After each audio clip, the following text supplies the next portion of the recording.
आणि त्यांनीच ठरवावं की काय चाललं.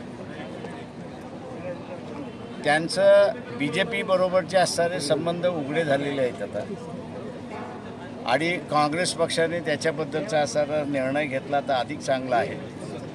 मला लातूरमधले सुद्धा अनेक काँग्रेसचे जे कार्यकर्ते आहेत त्यांनी असणारा फोन करून सांगितलेलं आहे की आम्ही असणारा काँग्रेसचे उमेदवार जे आहेत हे बरोबर नाहीत याची आम्हाला दिसतंय त्या ह्याच्यामध्ये, आणि म्हणून आम्ही आपल्या उमेदवाराचा प्रचार करतो असं ते म्हणालेले आहे.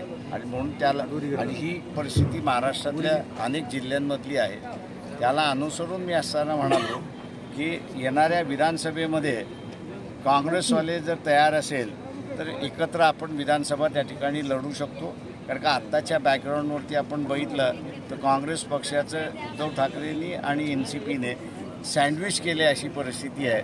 तेव्हा काँग्रेसला पुन्हा सँडविच व्हायचं नसेल तर ते आमची ऑफर स्वीकारते. थँक्यू.